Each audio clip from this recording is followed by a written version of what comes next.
Bom dia, boa tarde, boa noite à nossa audiência, você que está nos escutando ou nos assistindo. A gente está aqui em mais um programa do Novo Comércio Cast. Uma alegria, um aprendizado cada vez que a gente está aqui e com um convidado hoje para lá de especial, né? A gente tem trazido pessoas especiais aqui e cada vez que a gente recebe uma pessoa é uma aula que a gente tem, é uma oportunidade de conhecimento e de transformação, tanto nossa quanto dos nossos ouvintes. Rodolfo Guilherme, seja bem-vindo. Prazer é todo meu, obrigado. Honrado de estar aqui, como você disse. São muitas pessoas especiais que já estiveram aqui e que estarão ainda. Então é um privilégio, sem dúvida, estar aqui podendo fazer essa troca. Porque é uma troca, né? Igual você falou. É isso aí. A gente aí. sai... Rodolfo, o nosso Novo Comércio Cast, eu sempre tenho que repetir isso, né? Para cada convidado que a gente tem aqui. Ele surgiu da oportunidade nossa aqui no Sindicomércio, do Sindivale, de estar recebendo pessoas que vêm ofertar um produto, que vêm apresentar para nós uma proposta. Então sempre a gente tem contato com uma pessoa que tem uma visão diferente do mundo, do comércio, do empreendedorismo, né? E cada um acaba sendo empreendedor da sua vida. Nesse sentido, a gente teve a oportunidade de conversar, né? Saber do seu trabalho. E a gente quer que essa oportunidade dessa fala sua hoje possa, de repente, criar expectativas em outras pessoas que estão no mundo de trabalho e que, de repente, querem mudar o foco desse seu mundo de trabalho, né, da onde está hoje. Pessoas que estão já desenvolvendo um trabalho, que querem aperfeiçoar, não mudar, mas aperfeiçoar. E essa é a troca, é um bate-papo hoje bem descontraído, né, que a gente vai estar aqui. Rodolfo trouxe sua filha linda que está aqui nos assistindo também junto conosco. Enquanto ela sorriu, o Emerson com essa cara brava dele ali, então... Não, o cara dá medo, Então, ele dá medo em todo mundo que entra aqui. Então, mas é isso aí. Malvado favorito, né? É o nosso malvado favorito. Mas é isso, Rodolfo. Eu queria que você começasse falando quem é o Rodolfo, né? Dentro da sua perspectiva, do seu olhar. Então, o início seu de trabalho. Para quem não sabe, o Rodolfo é músico. Vou falar, é um artista fotográfico e daí depois você dá a nomenclatura que é a mais correta no seu ponto de vista. Aí. Perfeito. É que é difícil, primeiro, a gente falar sobre nós, porque a gente está em constante transformação, né, e movimento. Então, assim, eu tenho como você disse, eu sou músico. Apesar de a música hoje ela ter um papel diferente na minha vida, visto que eu tenho uma jornada musical bastante intensa, mas hoje eu trabalho muito como retratista, como fotógrafo retratista, né, que o retrato é uma ramificação, um subnicho, vamos dizer assim, da fotografia, junto com a direção de marca pessoal, ou seja, essa questão que cuida do posicionamento, que cuida da marca que todos nós somos, que cada um de nós é uma marca pessoal. Isso. Independente se você é CLT, se você é empresário, se você é empreendedor, que inclusive eu acredito que são duas coisas diferentes, o empresário e o empreendedor, se você é um profissional liberal, enfim, todos nós somos marcas pessoais. Então, como diretor, eu acabo auxiliando essas marcas a se posicionarem de forma com mais intencionalidade, coerência e controle dessa gestão, né? Esse branding dessa marca. Então, nós vamos chegar nas marcas, que é um dos motivos de nós trazermos você aqui, uma vez que o Sindivale, ele representa o comércio. Né? Perfeito. Então, representando o comércio, a gente sabe que muitas pessoas acabam entrando para o mundo do comércio sem estudar o seu negócio. Fato. Sem fazer um plano de negócio. E daí eles não entendem a importância da sua marca da empresa e a marca pessoal, porque a credibilidade ela é emprestada e trocada entre um e o outro, né? O empresário ele tem que entender que ele pode ser empresário por 12 horas de trabalho, mas a sociedade às vezes o enxerga o empresário 24 horas. Então, eu digo isso porque, por exemplo, a minha empresa chama Portinhola, né? Tem 35 anos que eu montei a Portinhola, uma portinha pequena. Hoje nós temos uma rede de lojas aí, mas muita gente não me chama de Alexandre Magno, me chama de Alexandre Portinhola, né? Tem muita gente que me conhece como Alexandre Portinhola. Eu hoje à frente do Sindivale, tem muita gente que acaba falando, é o Alexandre do Sindivale. Então Exato. você fica com a sua marca, o seu nome com a sua marca e vira um sobrenome. Exato, porque são atributos linkados a esse nome, né? Então, assim, eu queria que antes que a gente entrasse nas marcas, porque você vai poder... Eu queria que vocês falassem um pouco dessa sua história como músico, com quem que você já tocou, alguns Perfeito. nomes, algumas personalidades que eu sei que você já tocou com bastante gente. Também, a gente teve um programa anterior ao seu, que foi do Sandro Nogueira, que é um amigão nosso, né? Sim, sim. E você também toca no festival dele que ele faz, lá do Blues e Jazz. Então, assim, conta um pouco dessa história sua, para depois a gente chegar Legal. na Claro. fotografia e daí no brand. Perfeito. Eu sou de Cambuí, né? Que é aqui do lado. Nascido lá, cresci lá e comecei com a música lá. Comecei ainda quando criança, flauta doce, aquela coisa, aulinha na prefeitura. Aos 13 tive contato com trompete. Não fui eu que escolhi meu instrumento, eu sou trompetista, o instrumento de sopro. E depois, com esse desenrolar, né? Acabei indo estudar fora, estudei em Tatuí, fui para São Paulo, morei em São Paulo, tenho formação lá. Dentro da música, tive o privilégio assim de comungar da música com grandes nomes e ainda continuo fazendo isso, né? Da música instrumental principalmente. Então assim, Nenê, Cisão Machado, Lupa Santiago, Lula Galvão, Hamilton de Holanda, Paulo Moura, bastante gente assim de conceito da música instrumental, né? Tem um disco autoral, gravei no final de 2019, esse disco autoral. 2020 estava com o lançamento, Sesc Instrumental, um monte de teatro, veio a pandemia. Daí eu nunca lancei o disco. Mas tá em todas as plataformas digitais, assim, desde Deezer, Spotify, YouTube, tá em tudo quanto é canto. Qual que é assim. o nome do... Despertar. Despertar. E é a galera da pesada, assim, que gravou comigo, que é o Vitor Cabral, de baterista, o Vitor Alcântara, de saxofone, Djalma Lima, que é um gigante, e o Cidiel Vieira, de contrabaixo. A gente gravou de quinteto, todas as músicas do disco são minhas.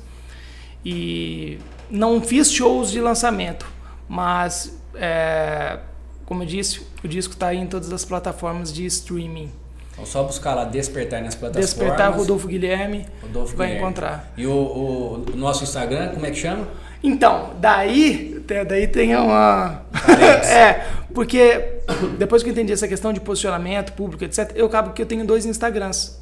Um mais ativo e um mais inativo. Passa os 2 para nós, o Emerson depois vai colocar lá. Legal. Como músico, como bastante material de músico, é rodolfoguilherme.trp, porque é de trompete, né? A abreviação de trompete. rodolfoguilherme.trp.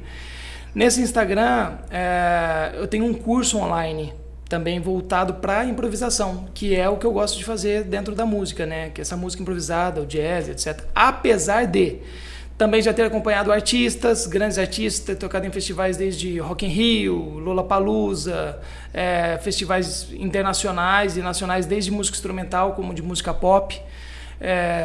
Então acompanhei bastante artista, fiz muitos eventos. É interessante essa parte, principalmente pensando no Cindy Valley, essa questão. Eu comecei na música e eu vivi da música por muito tempo. Só que eu não vivi só tocando, porque foi necessário que eu empreendesse para viver de música. Porque se você às vezes só sabe o seu instrumento ali, você morre de fome, dependendo. Você tem que saber empreender. Então, e muitas vezes não tem uma escola, igual você diz. Ele começa a empreender porque ou empreende ou... Vai aprendendo. Vai ter de um jeito ou de outro. Então, como eu comecei no sul de Minas, aqui em Cambuí, primeiro que eu comecei trabalhando de garçom com 14 anos de idade. Queria minha independência. Liguei a música, ou seja, comecei a tocar em casamento, comecei a tocar em eventos, fazia show com outro. Mas eu percebi que se eu ganhasse apenas os cachês, vamos dizer assim, não daria conta.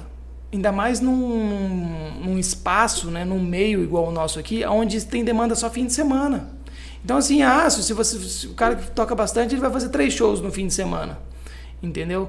Então, para quem está começando, o cachê não dava. Daí o que eu vislumbrei, né? Falei, eu vou começar a fechar os trabalhos para conseguir ter uma renda melhor dentro da música.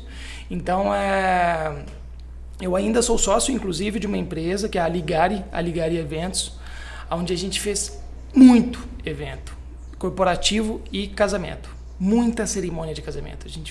Então, assim, essa questão da cerimônia de casamentos, eu faço há 18 anos. A Ligari tem 15, não, um pouquinho menos, 2010. 2009 para 2010 ali. Anos. Exatamente. Então, e foi a Ligari o meu porto como empreendedor, vamos dizer assim. Porque foi ela que segurou a onda mesmo, falando de grana. A Ligari é de Cambuí? Montou? Eu tenho um sócio que é de São Paulo e agora um novo sócio que é o Arquiles, não sei se você conhece, que é de Santa Rita. É um pianista. Porque, na verdade, eu estou me desligando da Ligari agora, mas a Ligari, que é essa empresa de música, ela conta com músicos terceirizados, é como se fosse uma produtora. Então, vem muita gente até hoje de São Paulo. Então, por exemplo, precisa de um quarteto de cordas e piano para tocar rock numa cerimônia. Eu fazia e ainda hoje faço muito menos. Mas eu que sempre fiz essa produção de escrever os arranjos, de fazer a produção executiva, de ir para o casamento. A gente fez um show, inclusive, no Inatel, no Teatro do Inatel, ano retrasado ou passado, não lembro agora, maio, que a gente fez um show de rock com um quarteto de cordas e piano. Que show. Exato. Que show. Foi incrível. Então, assim, essa foi minha parte como empreendedor dentro da música, assim. E a Ligari, a gente fez as coisas bastante certas em muitos pontos, porque quando você olha para esse nicho hoje de música para casamento, até hoje, nós é que temos o ticket mais alto da região. E atendemos desde em São Paulo, Rio de Janeiro, nos estados, né? São Paulo, Rio, Minas, fizemos muitos esses 3 estados. A gente conseguia ter equipes separadas, diferentes. Então foi um case muito interessante, assim. Depois é claro que eu acabei me deparando com outras coisas e fiz outras escolhas, mas ainda assim é um motivo de muita felicidade, assim, a Ligari, porque foi um fruto mesmo, um filho do empreendedorismo ali, que foi muito interessante. E dentro da música, isso em paralelo. Então eu fazia lá show com a Malu Magalhães no Rock in Rio, fazia o show de jazz às vezes durante a semana morando em São Paulo, e no fim de semana estava com os eventos. Então fiz muito esse tipo de legal eventos. você ter tocado num ponto da Ligari com relação ao ticket alto. A gente teve um dos primeiros podcasts que nós tivemos aqui, era uma agência de publicidade, o Eric, um amigo nosso lá de Varginha. E ele falou que quando você vai montar a sua empresa, você tem que saber qual é o seu público que você quer atender. Fato. Ou seja, vocês viram que vocês queriam atender um público que pudesse pagar aquele ticket seu. Ou vocês tinham também alguém que não tinha condição, que procurava e não fechava por conta de valores. Tem muito disso? Isso aí é o erro de posicionamento, né? Isso é um clássico erro de posicionamento. Mas no começo nós não tínhamos noção nenhuma. O que aconteceu foi, a nossa qualidade era muito discrepante da grande maioria. Porque, infelizmente, a nossa região é muito carente de músico, de bons músicos, entendeu? Ainda mais quando se trata, por exemplo, um quarteto de cordas, o cara precisa ler música à primeira vista, um arranjo. Então, assim, às vezes a gente ensaiava no dia do casamento. Tinha 1 hora antes para fazer um ensaio de um repertório inteiro, então o nego tem que chegar e resolver. Infelizmente, quase não tem isso aqui. Entendeu? Mesmo bons músicos de outras áreas, o cara que toca rock, o cara, enfim, mas esse tipo de demanda é muito específica, alguém que leia muito rapidamente a partitura, que tenha essa... Muitos são autorais. As músicas, não, as músicas têm bastante coisa popular, só que, por exemplo, um quarteto de cordas, não é todo mundo tocando só a melodia. Existe um arranjo, né? Cada um tem um papel dentro dessa música. E esse papel é escrito, né, pelo maestro, o arranjador, que era o meu caso, eu sempre escrevi todos os arranjos. E daí cada um tem esse papel. E tem que ser tem que estar muito em dia. Tanto só um parênteses, em São Paulo eu toquei muito em big bands, que são esses grupos grandes, 4 trompetes, 4 trombones, 5 saxofones, que é essa formação lá da década de 40, com Nelson Aires, que são grandes nomes às vezes no dia o cara liga, você tem condições de fazer sub pra mim? Como é que você vai tocar substituto, né? É uma nomenclatura popular no meio da música. Tem como você fazer sub pra mim hoje? Falei, tá. Leitura, tem que ser leitura à primeira vista, que é essa leitura de você olhar para a partitura e sair tocando. quem está de fora acha que todo músico faz isso, mas é uma minoria muito pequena. Porque é como se ler um, sei lá, gráfico de bolsa de valores. Tem gente que tem que ficar analisando, demora. Tem um cara que bate o olho e já sabe o que está acontecendo. Entendi. Então, dentro da música, precisava dessa expertise. Então, tocava em big bands e a Ligar exigia isso. Como assim ela exigia e tinha pouca demanda aqui, que foi necessário trazer músicos de São Paulo. Como eu toquei em várias orquestras, desde a Orquestra Tom Jobim, várias big bands, Nelson Aires, Reteté, Soundscape, como eu fiz eu tinha muito contato em orquestra jovem em São Paulo, desde sinfônica como orquestra popular. Então, eu importava, vamos dizer assim, os músicos de São Paulo para cá. E com isso, a gente teve uma qualidade musical que distanciou. Daí, esses que tinham a percepção mais legal acabavam vindo até nós. E com isso, a despesa gerou o ticket alto, porque como a gente trazia alguém de fora, acabava sendo um cachê mais caro, despesa mais cara, o cachê foi mais alto, e daí com isso acabou pegando um determinado tipo de público, que pagava-se mais caro. E com isso, depois que a gente entendeu a qualidade, tudo, daí a gente foi crescendo Primeiro a gente foi puxado, depois a gente foi empurrando, sabe essa coisa? Legal. Depois foi com estratégia. A empresa está saudável, hoje está legal, você está querendo sair por eu estou saindo por escolha pessoal mesmo. Outro caminho que você vai seguir. Exatamente, porque eu dei uma cansada de tocar em casamento. Quanto tempo tocando em casamento? 18 anos, bicho. 18 anos. 18 anos. Até 2019 a gente fazia entre 80 e 100 casamentos no ano. É casamento pra bexiga. Nossa Senhora. Nossa, dá quase 2 por... 2 por fim de semana. Por fim de semana. Praticamente isso. Então, e daí você ficou na música, de repente você descobriu a fotografia de que forma? Então, e ainda dentro da música, por exemplo, daí eu formei, né? Tenho formação. Que você falou, né? Eu fiz o Conservatório de Tatuí, porém eu tenho formação superior mesmo em São Paulo, no Souza Lima. Dentro do Souza Lima, tive muitos contatos musicais. Ganhei 2 Latin Grammy, 2 bolsas do Latin Grammy, que é uma faculdade particular com custo alto.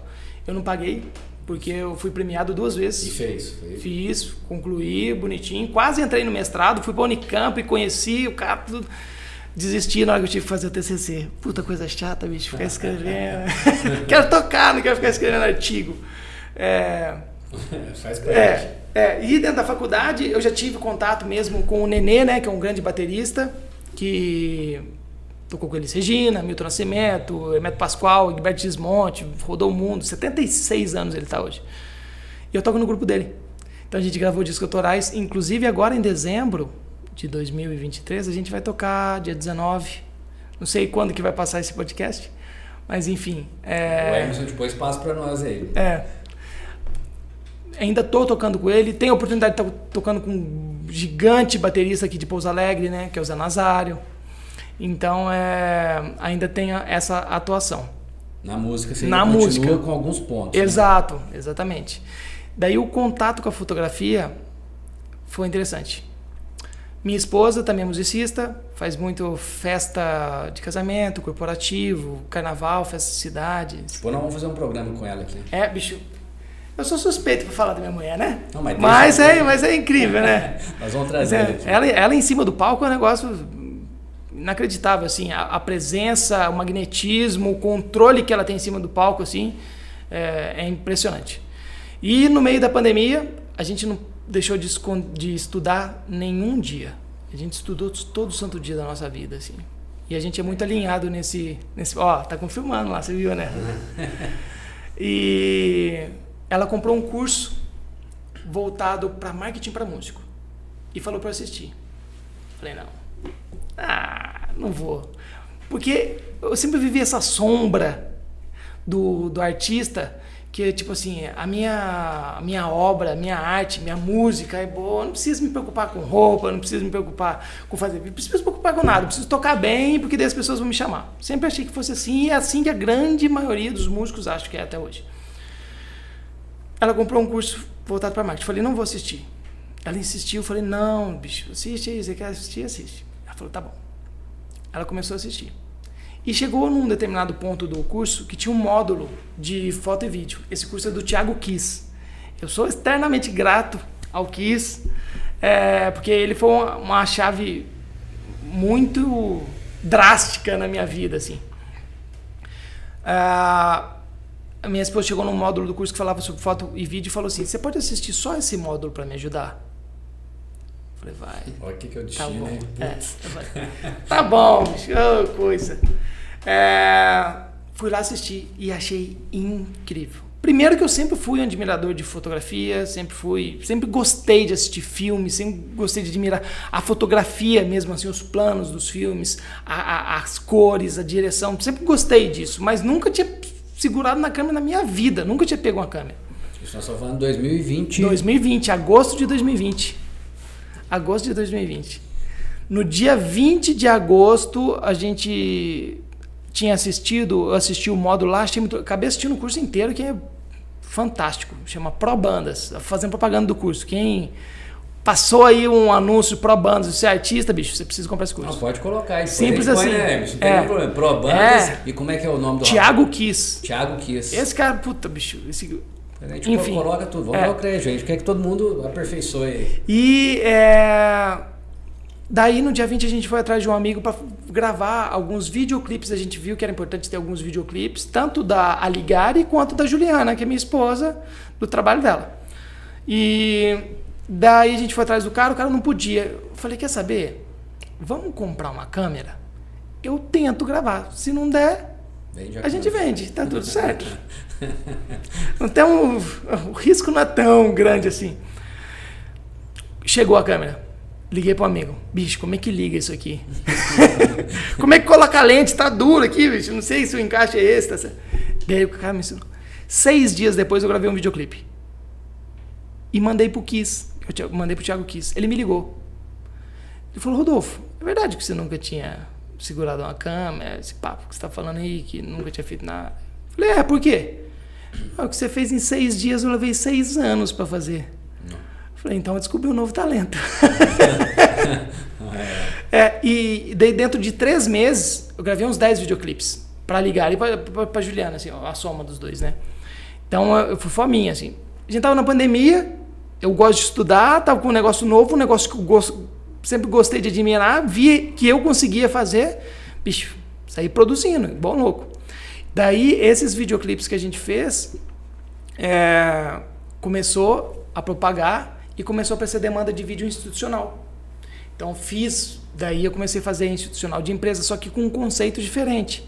Não aquele conceito do cara sentadinho, falando, nossa empresa tem 39 anos de mercado. Não, mas eu fazia com imagens mais fortes, com a narrativa que trouxesse mais emoção, porque eu vim do videoclipe e dessa coisa mais dramática, essa coisa da música, da arte mesmo, né?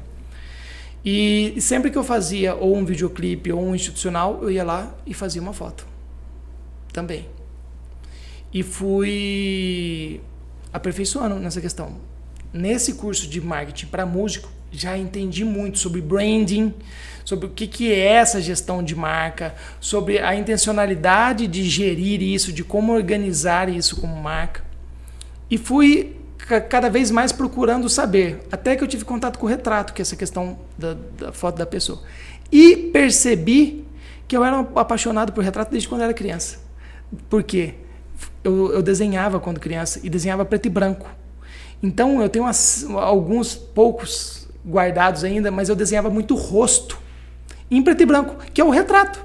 Então hoje eu faço retrato através da fotografia, mas quando eu tinha 13 anos, eu retratava através do desenho. Então eu despertei novamente essa habilidade, né? Essa sensibilidade de retratar a pessoa. Então o contato com a fotografia foi aí. E foi aí que eu fui aperfeiçoando essa questão de retratar pessoas. Acabei começando com a foto corporativa, que é diferente do retrato. Eu posso até delongar aqui se você quiser daqui a pouco. Quero. Mas a diferença da fotografia, a diferença da fotografia corporativa e a diferença do retrato.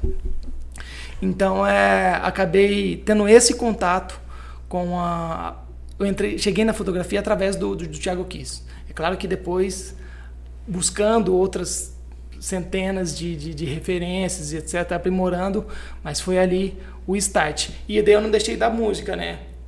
Até o ano passado, vamos dizer assim, que a música ainda, ela era o meu, como negócio, era meu carro-chefe. Daí, a partir do momento que eu tive uma virada aí, do 2022, 2023, onde eu coloquei a música mais como segundo plano, apesar de estar... Porque um músico de alta performance é um negócio complicado, né? Teve épocas da vida de estudar 10 horas por dia, 12 horas por dia, estudando com o instrumento. Hoje eu não consigo mais. Então, dentro das minhas condições... Mas assim, quando você diz estudar, você chegou você continua tendo que estudar hoje para ser um músico? Você faz academia, não faz? Faço. Você já não é forte? Você já é forte, pô. E se você parar, o que vai acontecer? Entendi. O instrumento de sopro, principalmente, é igual a um atleta de alta performance. Se o cara fica uma semana sem treinar, ele leva 3 para recuperar aquilo que ele conseguiu. Então, o instrumento de sopro, ele é muito isso. Entendeu? Porque primeiro assim, você pega um trompete, você não sai na primeira aula você tocando uma música, porque você tem que primeiro aprender a emitir o som daquele instrumento. Então, mesmo hoje em dia eu tenho, sei lá, eu estudo 1 hora por dia, 2 horas por dia, tem dia que eu não consigo estudar. E isso, a performance vai... Olha que legal, a gente que é ignorante na área, né, pensa, se ele já toca, ele pega no final de semana, vai lá e toca. Não, você se eu fico 3 dias sem tocar, bicho, coloco o instrumento na boca assim, parece que... Que legal saber disso. Porque é a mesma coisa que a academia. Se você está treinando firminho lá, vai ser fisiculturista, entendeu? Não precisa nem ser gigante, mas um cara aqui do interior é fisiculturista. O cara tem que comer direito, tem que fazer... E mesma coisa, jogador de futebol. O cara não joga futebol o dia inteiro. O músico, o instrumentista, é muito semelhante. Então, o cara que fica treinando passe, o músico está lá estudando nota longa. O cara está treinando chutar pro gol, o trompetista está lá estudando a precisão de nota aguda. E o cara está lá treinando estratégia, o cara está estudando improvisação, está estudando harmonia. Que legal. Então, é muito semelhante o músico e o atleta. Nesse aspecto, os dois em alta performance. Parou um pouquinho, lá o Ronaldinho está gordão. O cara que parou de tocar, dançou, não consegue. Ele vai correr, estraga o joelho. Então tem que ter o planejamento semanal, diário. E a boca é músculo, cara. Isso aqui é instrumento de sopro, porque é bem apoiado aqui, né? É músculo. Se você não tiver com ele fortalecido, dependendo do que você for tocar e não estiver preparado para isso, você machuca. Machuca, é perigoso lesionar a ponto de você não conseguir tocar mais, porque morre o pedaço do músculo. Uma curiosidade minha particular, eu sou um cara que tudo que vai acontecer para mim tem que acontecer até 8 horas da noite, porque eu durmo cedo.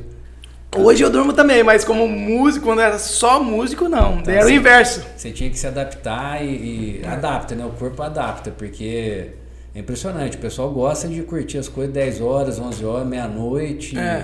E isso, assim, para um músico de alta performance... Hoje, por exemplo, você que chegou num alta performance, você prefere tocar de manhã, de tarde ou de noite, ou tanto faz, ou você já não toca mais se for depois das 9 da noite? Não, hoje assim, tanto faz o horário de tocar, mas lembrando que eventualmente, né, se fosse todo dia, porque hoje a minha rotina é a rotina de quem dorme cedo e acorda entre 5 e 6 horas da manhã. Eu gosto disso. Hoje eu gosto mais disso, mas... Morando em São Paulo, mesmo casado, minha esposa estava aqui em Pouso Alegre, eu estava em São Paulo. Fiquei 6 anos nessa vinda, vai e volta toda hora. Lá eu dormia meia-noite para lá. Quantas vezes eu comecei a tocar 1 hora da manhã em São Paulo? Ixi, tem várias casas de show que até hoje são assim. A pandemia mudou um pouco, a pandemia eu acho que trouxe tudo um pouquinho mais cedo. Mas ainda existe, quantas vezes, nossa. E mesmo, por exemplo, com a Juliana... Às vezes a gente faz evento de formatura, começar a tocar às 5 horas da manhã. O povo virou a noite, bicho. Vai tocar final de festa de formatura, galera que sabe, um monte de banda, que as festas grandes. Então acaba virando a noite, assim. Mas daí também são demandas diferentes, né? Uma coisa é você ter a demanda ali para fazer uma festa, música comercial, que é o caso da Juliana, essa coisa de entretenimento, etc. Outra coisa é a preparação para fazer música instrumental. Porque a preparação dessa coisa comercial, você precisa só estar bem. Você precisa estar magrinho e forte para não machucar. Entendeu? A música instrumental exige que você esteja aqui também preparado. Porque você tem que estudar improvisação, tem que estudar vocabulário, estudar a prática da improvisação mesmo, né? Nossa, isso aí daria um podcast só para falar sobre tipo de música né? Vai longe, Instrumentos e tudo mais. Mas então assim, a gente veio com o Rodolfo, né, no mundo, né, da música, como empreendedor. Aí como empreendedor agora retratista, né, de brand, de marca. E daí a gente traz isso para o nosso novo Comércio Cash, da importância das pessoas preocuparem com a sua marca. Entender que hoje, com a globalização, a gente tem dito muito isso, sabe? Antigamente, a sua marca ficava só aqui. Agora, com a internet, a sua marca, ela circula o mundo. Né? A sua marca não morre. É muito louco isso, porque se a gente pensa em alguém que já se foi, às vezes o que ela fez está propagando até hoje. Entendeu? Tanto como empresa, como às vezes algum costume. Confesso que, sei lá, algum estilo Niemeyer. Niemeyer você foi, bicho. Mas a marca dele tá aí. A marca Niemeyer tá aí. Você vai em Brasília, você vê qualquer monumento Niemeyer, tá aí. Boulevard, os jardins. Entendeu? Então, quando a gente pensa, o Sebastião Salgado tá vivo ainda, graças a Deus, que é um fotógrafo, não sei. O cara tem uma, obra dele. É uma marca específica. O cara fotografia documental, fotografia de natureza, preto e branco, aquela coisa dramática, não sei o quê. O cara criou um movimento. Ele tem uma foto Serra Pelada que é famosíssima. Maravilhosa, aquilo lá. Uma obra maravilhosa. Então, essas pessoas se vão e as marcas vão continuar. Mas para isso precisa de gestão, que é o branding. O que é branding? Do inglês, brand é marca, no gerúndio, tipo, é como se fosse marca em movimento. Então, branding é o quê? Gestão de marca. Administração de marca, é controle da marca. Entendeu? Então, é você gerir ela para que ela seja, de preferência, né? Que ela seja sustentável, ou seja, que ela perdure, que ela não seja oportunista. E isso reflete na vida direta da pessoa, porque a pessoa que não sabe gerir, não sabe para onde está indo, o que acontece? Aparece a dança no TikTok, ela tem que fazer. Daí ela vê o cara que está produzindo 3 conteúdos por dia, ela também tem que produzir 3 conteúdos por dia. E saiu o trend de não sei o que, ele tem que fazer tudo porque ela acha que ela está nesse momento, vivendo agora. Ela não está olhando para onde ela quer chegar. Dever o quê? Oportunismo. Dessa marca não sustenta, porque ela está o tempo inteiro mudando. Eu assisti um podcast justamente sobre isso, que os oportunistas, esses que estão acompanhando esse mercado, eles têm curta duração. Eles vão ter que fazer, eles vão ter que cada hora tá pulando, é o macaco que pula de galho em galho. Quer um exemplo? Olha o sertanejo. A música sertaneja. Você lembra qual que foi a música do carnaval do ano passado? Desse ano? Acabou. Não tem mais. É descartável. E é isso que acontece com as marcas também. Tanto as próprias duplas, né? Quando a gente fala... Tô falando das duplas sertanejas, já que a gente falou de música, tá linkando, né? Mas tem muito a ver com isso, com essa questão oportunista. Quantas duplas aí de 3 anos atrás que a gente não ouviu falar mais? A gente até falou num programa com o Sano, a gente falou sobre o Adorno e o Horkheimer, sobre a indústria cultural, a indústria da dominação. Então, assim, Sim. A gente sabe que vem o modismo e a pessoa... Sim. Né, e agora a marca, ela ultrapassa a geração. O modismo, ele tem que acompanhar o que é mecânico ali da sociedade. Então, é importante para você que está nos escutando, nos ouvindo, trazer essa reflexão no sentido de que você pode ser um empresário oportunista, né, que não estamos usando a parte pejorativa da palavra. Sim, oportunista exatamente. De oportunidade né? daquele momento. Ou você criar a sua marca e seja sustentável. Sedimentar e fazer com que essa marca ela perdure aí por gerações. Daí cada um vai... Nada é subjetivo, tudo tem seu valor, né? E o seu momento. Aí cada um vai ter que fazer essa escolha de oportunidade. E a pessoa que não pensa na marca para ela ser sustentável, isso reflete na vida. Porque de repente passa 30 anos, 10, 20, 30 anos da vida dela, ela olha para trás e fala: o que eu fiz? Será que eu fiquei só vivendo esses modismos? Não construiu nada. Então, quando eu falo de gestão de marca, quando eu falo dessa direção de marca pessoal, não tem a ver somente com o reconhecimento e o sucesso profissional, mas tem a ver com o desenvolvimento e realização pessoal. Porque no meu trabalho mesmo, quando eu vou fazer esse estudo, essa estratégia de posicionamento, a gente tem que olhar para a pessoa de forma profunda, entender quem ela é, entender como ela se percebe, entender como as pessoas na volta dela percebem ela, para entender o quê? Esse ponto A, um ponto de partida. A gente traça um ponto B de entender para onde ela vai, quais atributos ela quer ser ligada ao nome dela. Sabe essa coisa que a gente falou, por exemplo, do Sebastião Salgado, tá linkado a ele, essa coisa da dramaticidade da fotografia, do preto e branco, igual você falou de você mesmo, às vezes o Cindy Vale, da Portinhola, tá ligado ao seu nome. Então, pensar nesses atributos que estarão linkados ao nosso nome, estudar o público e o quê? Direcionar tudo nessa direção. Então, e isso acaba deixando a vida mais leve. Porque daí você sabe o que você tem que fazer. Mais ou menos, viu? Em partes. Mais leve, vou falar da minha impressão. Não estou falando que não vai dar trabalho, mas é leve porque você sabe o que você tem que fazer, traz clareza. Você tem direção, você sabe onde você quer chegar. Porque eu digo, eu até brigo com meu irmão, sabe? Por exemplo, se você olhar minhas redes sociais, as minhas postagens, sempre tem alguma coisa relacionada a material esportivo, a prática esportiva. Por quê? Sim.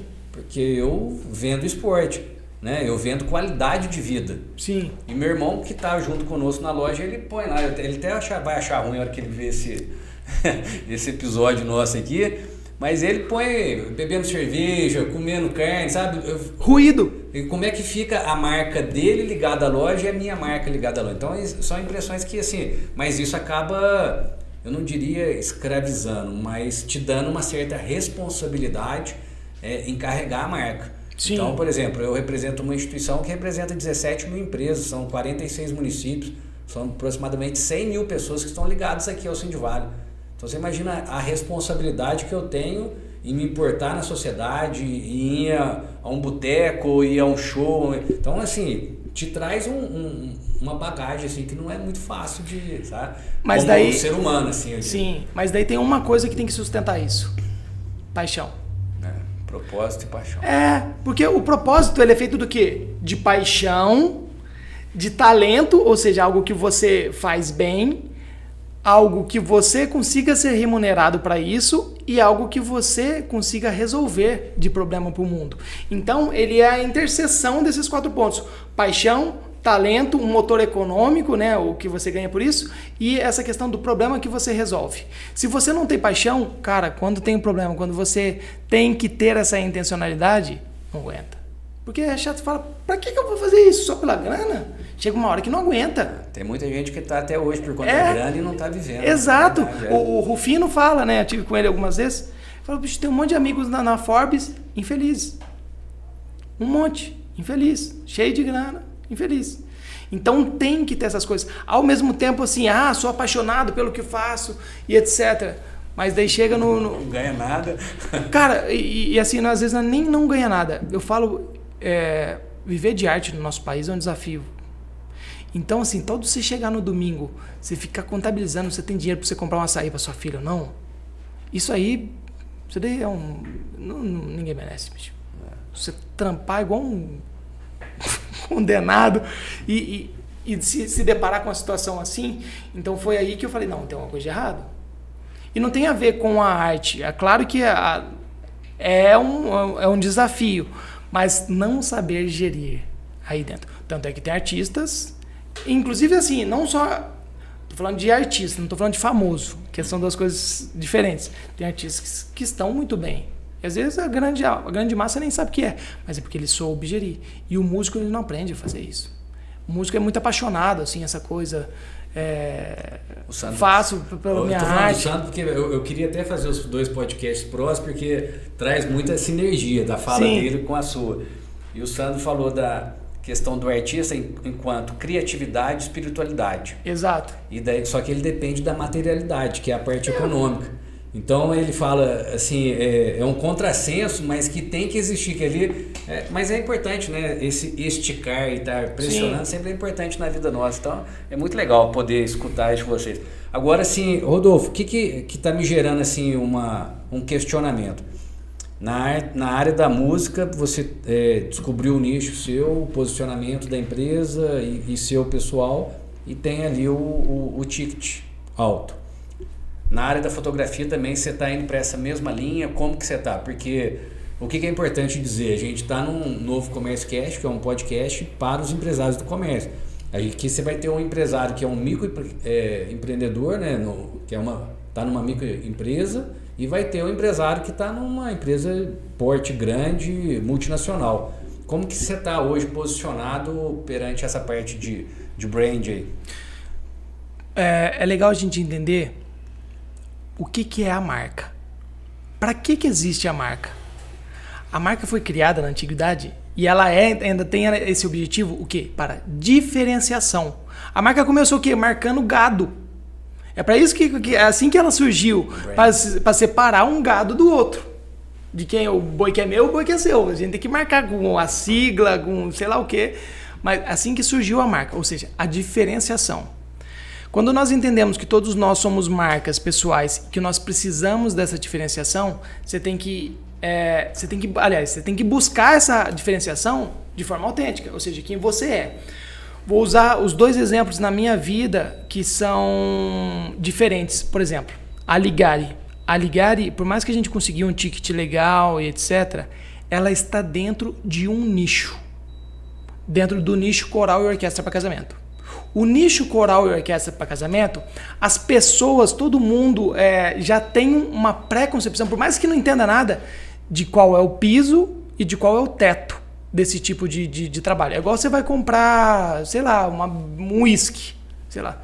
Você tem uma ideia de quanto custa o mais barato e de quanto custa o mais caro ali. Eu não tinha não, mas mais caro é lá. É que daí depois tem o... Mas isso acontece lá, coral e orquestra tem um piso e tem um teto.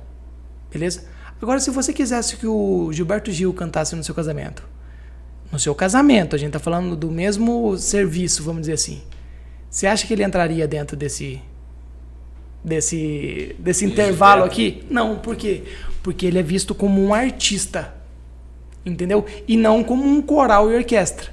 Então ele sai desse miolo. Então eu entendi que o coral e orquestra ele tinha um piso e um teto. E quando eu comecei a me posicionar como retratista, como fotógrafo, eu entendi, se eu me posicionar como um fotógrafo comum, eu vou ter um piso e vou ter um teto. Então eu quero me posicionar com o máximo de autenticidade e diferenciação possível para que eu seja visto como um artista. Porque esse artista ele não tem limite. Não tem limite de preço. Entendeu? Tanto é que o meu trabalho hoje, eu sei que custa às vezes 10, às vezes até 100 vezes mais do que um fotógrafo, que às vezes cobra 150 conto para fazer uma sessão. Aí, o cara vai, enfim. Não estou comparando, não vou entrar no mérito da qualidade. Escolheu o nicho de cobrar. Mas é água. Essa água aqui, no semáforo, você paga R$2. Dentro do aeroporto, você paga R$8, R$9. A mesma água. Tem a ver com para quem você vende. Tudo tem um preço. Ah tá, então vou vender para quem vai pagar caro. Mas tem um preço. Tem o preço de você entender aquele nicho, entender a comunicação daquele nicho, de você sentir-se bem naquele meio, de você estudar, você proporcionar uma experiência que condiza com o valor. Porque tem muito a ver com a experiência com a experiência que você proporciona, e essa experiência é a mais abrangente possível. Às vezes, a experiência de estar com você. Às vezes a pessoa quer uma experiência de estar com você. Quantos não queriam a experiência de estar com o Rufino, por exemplo? Pagariam para ele, para bater um papo com ele. Às vezes, quando a pessoa contrata alguém assim, ela quer isso. Então, eu me posiciono pensando nisso. Entendeu? Em me tornar esse artista, essa coisa única, para que as pessoas... é o status de tudo, né? Você está criando a sua marca. Exatamente. Exatamente, gerindo minha marca. Você está vendendo a marca, mas por enquanto você está criando a sua também. Exato. Então, e isso acontece com qualquer coisa. Você precisa, é claro, estudar o seu mercado, estudar... se você quer continuar nesse mercado, primeiro, eu acho que todo trabalho, antes de tudo, você tem que olhar para si. E isso não é comum a gente fazer, muito menos sozinho. Então, é entender as nossas forças, entender as nossas fragilidades, entender o que a gente tem de talento, entender se a gente gosta de fazer o que a gente faz, porque às vezes você está indo no embalo. Às vezes você faz muito bem uma outra coisa do seu hobby. Às vezes, sei lá, vou dar um exemplo que não é o caso. Eu fotografei um cara esse fim de semana que ele é empresário e triatleta. E participa dos Ironman da vida aí. Às vezes o cara é um empresário medíocre, não estou dizendo o caso dele, viu, pelo amor de Deus. Às vezes o cara é infeliz e às vezes ele podia estar muito mais feliz fazendo, dedicando ao triatleta e ganhando grana com isso, ao invés de fazer isso. Ou às vezes a pessoa está num comércio, comercializando um negócio que ela não gosta, que ela não acredita no produto, e sendo que ela podia às vezes comercializar uma outra coisa que tem muito mais a ver com ela, mas ela tem medo. Entendeu? É muito o medo é uma coisa que paralisa muito. Por isso esse autoconhecimento é importante. Mas eu tenho visto acompanhado o seu trabalho, eu vejo que você está indo em algumas pessoas que têm assim um certo posicionamento, uma certa, pelo menos um direcionamento de onde quer chegar ou onde já está. Depende. Né? Por exemplo, o Rufino é um cara que eu fui fazer retratos, mas eu não fui fazer o posicionamento dele. Então, mas aí o que eu quero chegar com isso? Amanhã, como a nossa audiência, a gente não sabe para quem chega e como chega e aonde chega. Sim. Né? Vamos supor que chegou para aquele cara que vende frutas no mercado municipal da cidade de Jacutinga. Perfeito. Aí o cara fala, puta, eu queria ter meu posicionamento. Ele vai ter o espaço para entrar em contato com você e daí é a sinergia que vai acontecer, porque hoje você está podendo escolher essa situação também. Eu posso pagar tanto, eu quero receber tanto para te posicionar. Pode acontecer isso no seu negócio. Sim. Não sei se eu fiz entender. Sim, mas acaba que muitas pessoas, e eu já ouvi feedbacks nesse sentido, falam assim, eu não pedi o orçamento pro Rodolfo porque ele parece ser caro.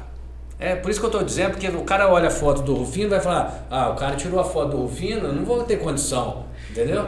É isso que eu quero colocar para a nossa audiência, para que ele possa... Então, isso é bom. Eu vejo... claro que é bom para mim porque eu estou fazendo isso com intencionalidade. Mas, por exemplo, uma pessoa que está procurando o Louis Vuitton, ela não vai entrar na Hering. Entendeu? É porque ela está querendo atingir. E quando eu falo, eu coloco 3 grandes objetivos quando a gente fala de marca pessoal, né? Que ela que seja sustentável, que eu falei, aquela coisa que ela perdure, que ela seja autêntica, ou seja, ela seja verdadeira, ela tenha a ver com a pessoa, e a outra coisa é que ela tenha alto valor. E esse alto valor não é alto preço, é alto valor para o seu público. Entendeu? Vai me dizer que Madre Teresa de Calcutá não tem um alto valor? Ela era rica? Que Chico Xavier não tinha alto valor? E ele era rico? Não eram. Eram pessoas que tinham alto valor dentro daquilo que elas faziam. E isso para marcas também. Igual assim, a Hering tem alto valor para o público dela. Assim como a Louis Vuitton tem alto valor para o público. Então é falar para o público. Então assim, esse cara, você deu o exemplo, é improvável que ele chegue até mim. Que ele venha até mim. Tem casos? Tem. E tem pessoas que se esforçam para isso. É igual, tem pessoas que às vezes passam um período da vida, às vezes juntando grana para comprar um carro porque ele gosta daquele carro específico, ou para comprar aquele relógio, ou para ter um determinado tipo de serviço, para ir num determinado show. Tem gente que, quero ir no show, sei lá, do Bruno Mars. Nunca foi e acha que é um tic-tic, não sei o quê. A pessoa vai o quê? Se organizar para aquilo. A experiência dela foi o show. No meu caso, a experiência ali, ser retratado, ter esse posicionamento, é um serviço. Então tem o caso da pessoa que vai se organizar para isso, tem pessoa que não vai ver o valor nisso, vai falar, o cara cobra tudo isso para fazer umas fotinhas, porque ele não entendeu. E vai ter a pessoa que não tem condição mesmo. Então tem vários casos, mas acaba sendo um filtro. Se a gente está andando na Adolfo Olinto, a Adolfo Olinto é uma rua bastante comercial aqui em Pouso Alegre, para quem não sabe, e a gente está procurando um determinado tipo de roupa. Cara, pela fachada da loja, você vai ter, eu acho que ali tem o que eu quero. E às vezes você está disposto a pagar ou R$180 numa calça ou R$800 numa calça. Você vai escolher a loja, a fachada dela vai te passar uma mensagem onde você vai falar, não, acho que ali vai ter só roupa muito simples. Ou ali vai estar muito caro se eu estou disposto a pagar R$180. Entendeu? Não é todo mundo que entra na Charme, que é uma loja que vende perfumaria, perfume, etc. Porque olha para a faixa da loja, fala assim, não, tá caro. Eu estou dando um exemplo bem prático, principalmente para quem é de Pouso Alegre, vai ficar bem tátil, né? Vai ficar fácil de entender isso. Olho para a Charme, vou entrar porque acho que ali só tem coisa cara. Então, e às vezes a pessoa entra e na verdade ela tem condição mesmo, ela só teve uma percepção às vezes muito alta do valor. É interessante você falar isso porque, por exemplo, a minha loja tem 35 anos. Né? Então, toda a experiência que eu tenho, às vezes eu compartilho aqui. E eu sempre, quando eu fazia a compra pela loja, eu sempre queria, por exemplo, o tênis Nike, eu queria os melhores modelos. E o tênis da Nike, vamos supor, ele tinha tênis na época de R$100 a R$1.000. E eu trazia para a loja os tênis de 800, 900, 1.000, o mais barato era 500. Sim. Né, dos modelos que existiam Sim. no mercado. E enquanto que os meus concorrentes traziam tênis de 100 a 400. Aí eu lembro que um dia eu fui numa festa de um pessoal amigo da minha filha, e daí um pai perguntou para um amigo assim, o que você quer ganhar no seu aniversário, quando foi o seu aniversário? Ele falou, qualquer coisa lá da Portiola. Ou seja, já tinha o valor da empresa, né? Sim. Focado. E ao mesmo tempo tinha essa questão, que a pessoa falava, uma questão que às vezes eu perdi a venda.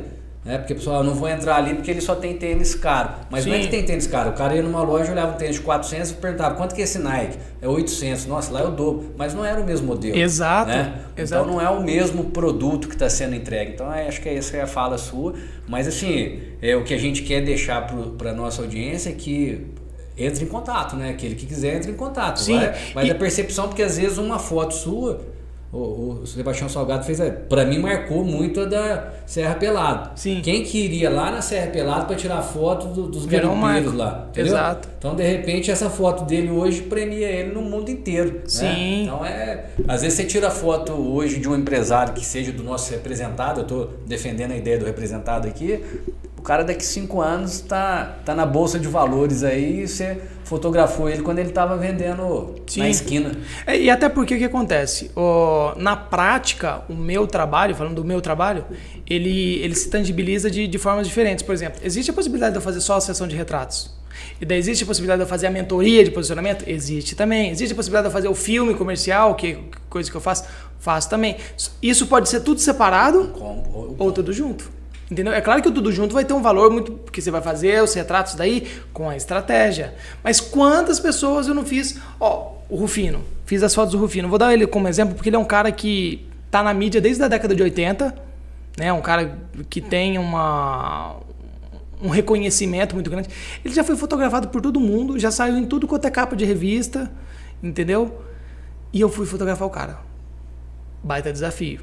Só que daí eu comecei a olhar as coisas que tinham dele. Cara, ele é um cara sorridente, todo mundo sabe que ele é um cara alegre. Só que você não vê uma foto ele sorrindo de verdade, é tudo sorriso amarelo. Sabe aquela coisa, quando a gente vai fazer selfie, a pessoa olha pra câmera e já... Isso é muito comum. E o fotógrafo que não tem essa percepção, ele acaba fazendo fotos assim de pessoas. Ou vira e fala assim, sorria. Tem aquele sorriso, eu chamo de sorriso amarelo. Cara, não é isso. Falei, não é isso que eu vou fazer com ele. Vou levar ele para as duas extremidades. Eu tenho fotos extremamente profundas dele. Tem uma que eu gosto muito assim dele olhando para as mãos assim com um semblante que a direção que eu faço ela é mais emocional do que mimética. Mimética é quando eu falo assim, do jeito que você tá aí, coloca a mão debaixo do queixo. Eu não faço isso. Eu falo para você pensar numa determinada lembrança, numa projeção para o futuro, enfim. Daí com ele trabalha desde 18 anos de idade, né? Daí eu fui provocando ele. O que você acha aí do seu corpo que representaria esse trabalho, né? E a nossa mão é uma representante muito grande do trabalho, né? A mão representa o trabalho, representa a arte, o artista, o trabalhador. A mão é uma figura muito... um símbolo muito, muito forte do nosso corpo. E tem uma foto dele olhando para as mãos, assim, completamente sereno, assim, e refletindo sobre a vida dele mesmo, assim, desde os 8 aninhos lá, ele ensacando carvão. Ou seja, tem uma simbologia muito grande. E quando tem ele sorrindo pra valer, né? Ele lá gargalhando com a mão na cabeça, assim, porque daí eu provoco isso na pessoa, né? Ele tem que provocar essa risada. Então, de fato, acaba sendo uma experiência. E voltando na questão que quando você falou da sua loja e dessa questão da imagem, tem muito a ver com a reputação. Como você disse, já existem há muitos anos a loja.